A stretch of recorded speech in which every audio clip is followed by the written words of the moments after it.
మన ఇంటి ముందు కొంచెం ప్లేస్ ఉన్నా లేదా కుండీలలో అయినా ఆకుకూరలను కూరగాయ మొక్కలను ఏ కెమికల్స్ లేకుండా పండించుకొని రోజు ఆహారంలో ఉపయోగించుకోండి.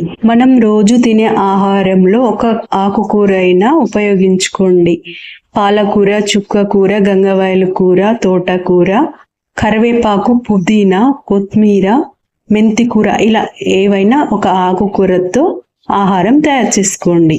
మా ఇంటి ముందున్న మునగ చెట్టుకు వచ్చిన ఆకులతోని ఈరోజు నేను మునగాకు సర్వపిండి తయారు చేస్తున్నాను.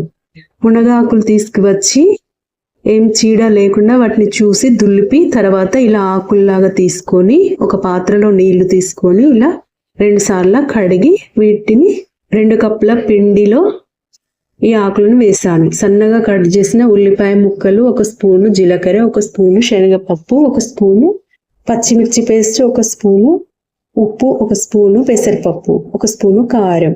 మనకు తినాలనిపిస్తే పుదీనా వేసుకోవచ్చు, సన్నగా కట్ చేసిన కరివేపాకు వేసుకోవచ్చు. ఇవన్నీ కలిసేంత వరకు కలిపి కొంచెం వాటర్ వేసుకొని ఇలా ముద్దలాగా కలుపుకోవాలి. 1 నిమిషం లిడ్ వేసి పక్కకుండనివ్వాలి. ఇవన్నీ స్ప్రెడ్ అయిపోయి చక్కగా కలిసిపోతాయి. ఒక పాత్ర తీసుకొని కొంచెం ఆయిల్ వేసి మొత్తం స్ప్రెడ్ చేసుకోవాలి. సైడ్లకు కూడా స్ప్రెడ్ చేయాలి. ఈ పాత్రకు వాటర్ లేకుండా చూసుకోండి. ఇలా కొంచెం పిండి ముద్ద తీసుకొని ఆ పాత్రలో చక్కగా ఇలా వేసి స్ప్రెడ్ చేసుకోండి. మరీ మందంగా కాకుండా మరీ పల్చగా కాకుండా ఇలా స్ప్రెడ్ చేసుకోండి.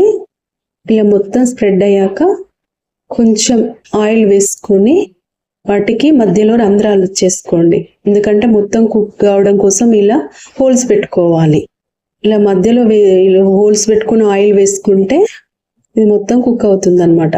మనం ఇలా పాత్రలో కాకుండా మన కడాయిలో కూడా తయారు చేసుకోవచ్చు. ఓవెన్ ఉన్న వాళ్ళు కూడా ఇలా కుక్ చేసుకోవచ్చు. స్టవ్ వెలిగించి లో ఫ్లేమ్లో పెట్టి తర్వాత ఇలా కొంచెం స్టవ్ పైన పెట్టి లిడ్ వేసుకోండి కొద్దిసేపు.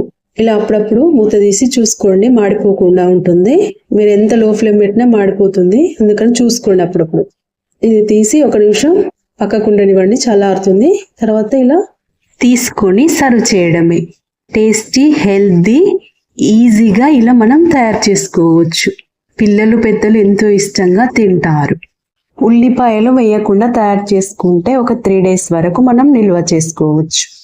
మునగాకును తీసుకొని నీళ్ళతో శుభ్రంగా కడిగి నీడలో ఆరబెట్టుకొని దాన్ని పౌడర్ లాగా తయారు చేసుకొని గాజు పాత్రలో నిల్వ చేసుకోవాలి.